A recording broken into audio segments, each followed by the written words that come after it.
আল্লাহর হাবিব সাল্লাল্লাহু আলাইহি ওয়াসাল্লাম মসজিদে নববীতে জুমার খুতবা দিচ্ছেন।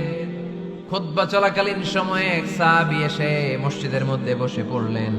আল্লাহর হাবিব সাল্লাল্লাহু আলাইহি ওয়াসাল্লাম সাহাবীরে বললেন, দাঁড়াও। সাহাবী দাঁড়ালেন। আল্লাহর নবী জিজ্ঞেস করলেন, কেন বসে বললা? 2 রাকাত পড়ছো নাকি? সাহাবী বলে, পড়ি নাই। বিশ্বনবী বললেন, তাহলে তাড়াতাড়ি 2 রাকাত নামাজ পড়ে বসে যাও। সুবহানাল্লাহ পড়ে। 2 রাকাত পড়ো নাই তো পড়ো, দাঁড়াও, তারপরে বসো। দেখেন, খুতবা চলাকালীন সময়ে আমাদের খতিবরা কখনো খুতবা থামায়? কথা বুঝেন নাই? জুমার খুতবা আপনারা শুনেন না? খুতবা চলতেছে, ওই মুহূর্তে ইমাম সাহেবরা কখনো খুতবা থামায়? মাঝখানে কোনো ঝামেলা হলে থামায় না।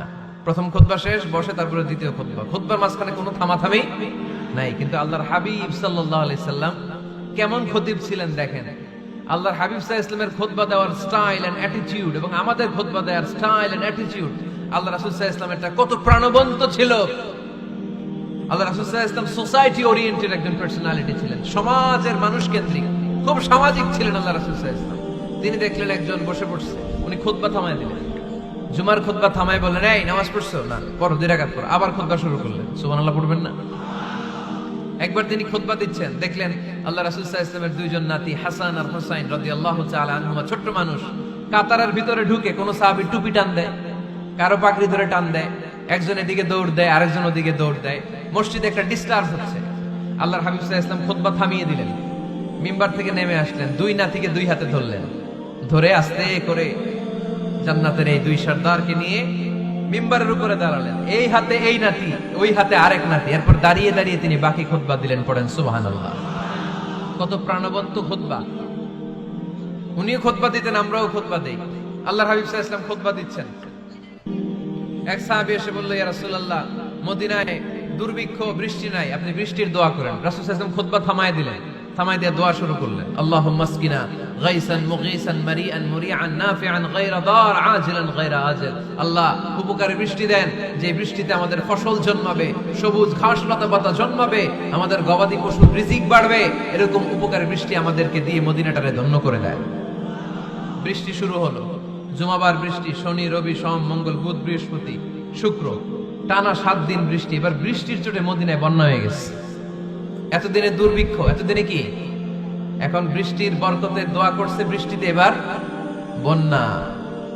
যে সাহাবী বৃষ্টির জন্য দোয়া করতে বলেছিলেন, পরের জুমাবারের খুতবার সময় এসে ওই সাহাবী বলেন, ইয়া রাসূলুল্লাহ, আবার খুতবার মাঝখানে, ইয়া রাসূলুল্লাহ, আর বৃষ্টির দরকার নাই, আর দরকার নেই, এবার বৃষ্টি বন্ধের দোয়া করেন।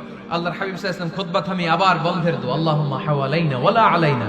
হে আল্লাহ, আমাদের চারিদিকে দেন, মদিনাতে আর বৃষ্টির দরকার নাই। চিল্লায় পড়েন সুবহানাল্লাহ।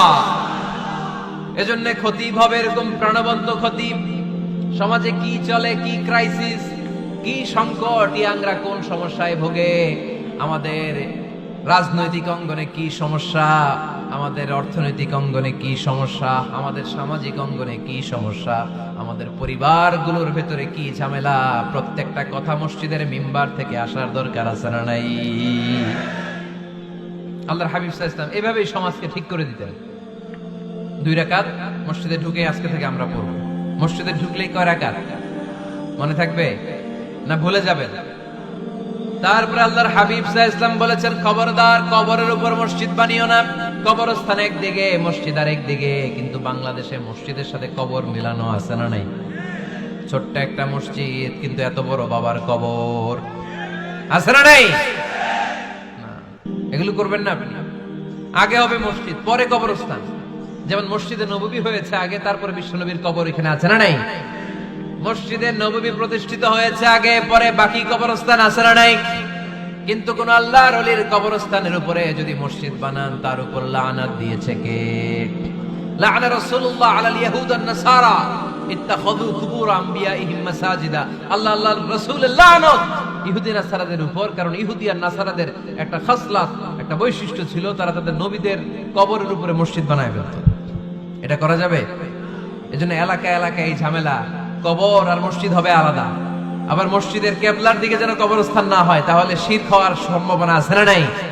খুব সাবধান। আল্লাহ সব মাফ করে, কিন্তু শিরক মাফ করে না, ঠিক কি না? শিরক হচ্ছে মহাপাপ, সব পাপের বাপ।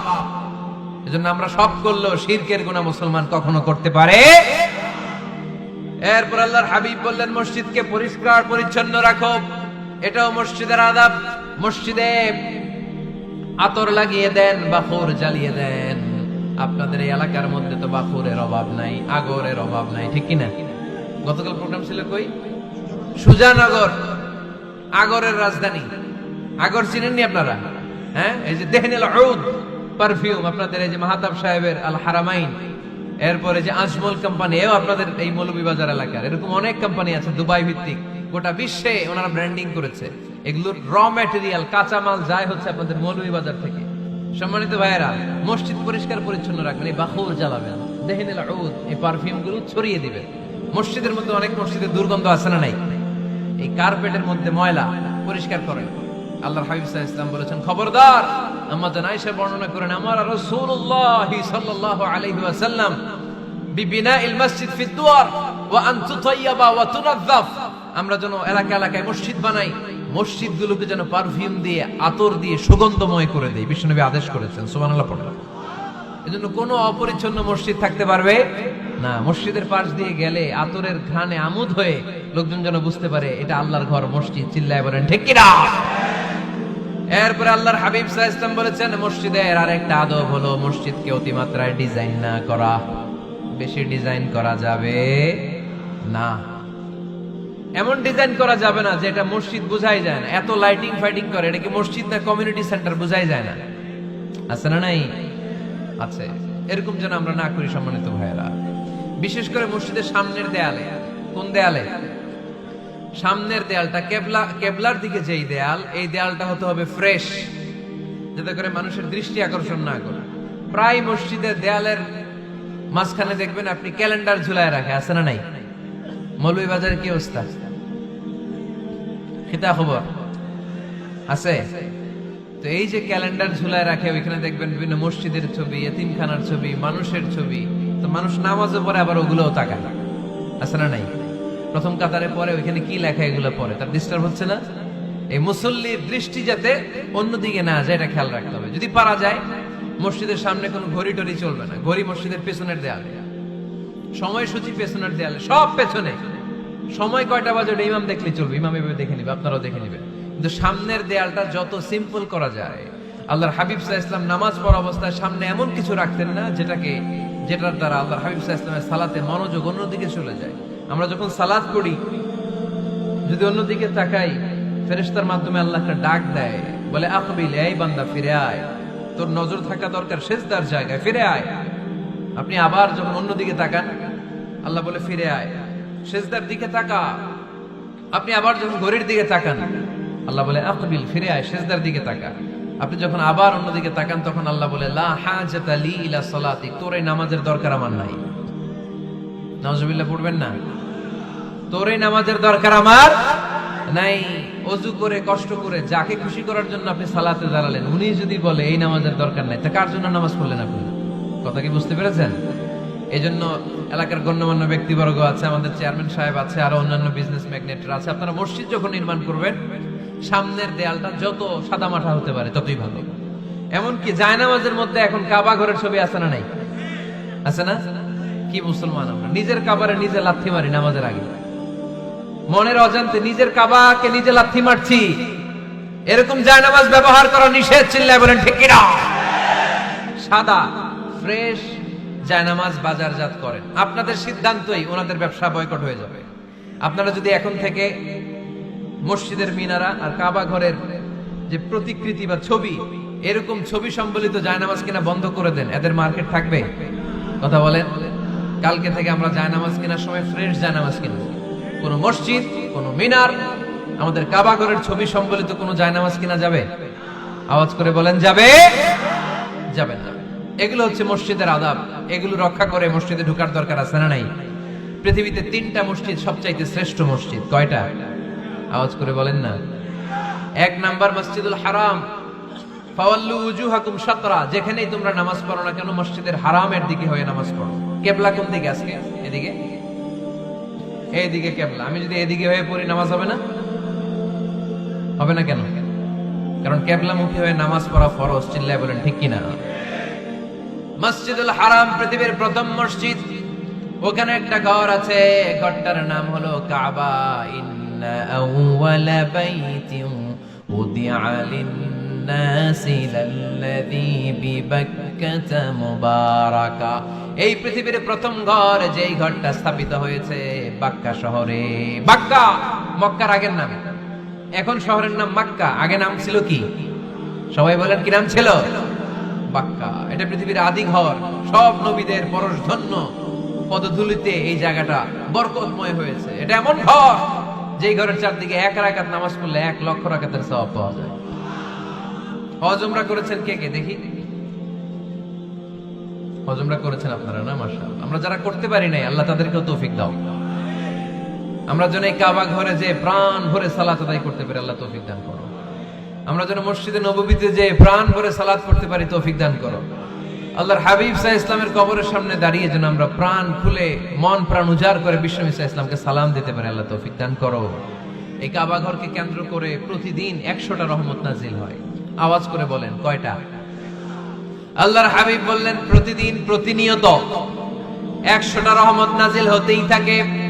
60টা রহমত তাদের উপর নাজিল হয় যারা কাবা ঘরের চারদিকে তাওয়াফ করে। 40 লিল মুসাল্লিন, বাকি 40টা নাজিল হয় যারা কাবা ঘরের পাশে নামাজ পড়ে। ওয়া 20 লিন নাযিরিনা ইলাল কাবা, বাকি 20টা রহমত প্রতিনিয়ত নাজিল হয় যারা তাওয়াফ করে না, সালাত আদায় করে না, শুধু কাবার গিলাফের দিকে তাকিয়ে থাকে। কাবার দিকে তাকায় থাকলেই সওয়াব। সুবহানাল্লাহ পড়েন। 1 রাকাতে কয় লক্ষ রাকাতের সওয়াব? এজন্য আল্লাহর হাবিব সাল্লাল্লাহু আলাইহি ওয়াসাল্লাম বলেছেন, লা তুশাদ্দুর রিহাল ইল্লা ইলা সালাসাতি মাসাজিদা। স্পেশাল ভার্চু এন্ড রিওয়ার্ড, বিশেষ সওয়াবের নিয়তে পৃথিবীর এই 3টা জায়গা ছাড়া কোথাও নিয়ত করে ভ্রমণ করা জায়েজ নাই। এক হচ্ছে মসজিদুল হারাম, 2 হচ্ছে মসজিদ নববী, 3 হচ্ছে মসজিদুল আকসা। এই 3টা মসজিদ ছাড়া পৃথিবীর কোন মসজিদে নিয়ত করে সফর করা যাবে না। বিশেষ নিয়তে সফর করা যাবে না, যে আমি যদি এই মৌলভীবাজারের জামে মসজিদে যাই বেশি সওয়াব পাওয়া যাবে, এই নিয়তে সফর করা যাবে না। বেশি সওয়াব শুধু এই 3 মসজিদে। মসজিদুল হারামে 1 রাকাতে কত রাকাতের সওয়াব? কথা কয় না, বুঝে নাই বোধহয়। কয় লক্ষ? আর মসজিদে নববীতে 1 রাকাতে 1000 রাকাতের সওয়াব। আরেক বর্ণনায় আছে 50,000, বর্ণনাটা দুর্বল। সহিহ বর্ণনায় এসেছে 1 রাকাতে 1000 রাকাতের সওয়াব। মসজিদুল আকসায় সালাত করলে 1 রাকাতে, এক বর্ণনায় এসেছে 250 রাকাতের সওয়াব, আরেক বর্ণনায় এসেছে 500 রাকাতের সওয়াব। এই 3টা মসজিদ ছাড়া পৃথিবীর অন্য কোন মসজিদে যে নামাজ পড়লে বেশি সওয়াব হবে, এই নিয়তে সফর করা যাবে? চিল্লায় বলেন, যাবে?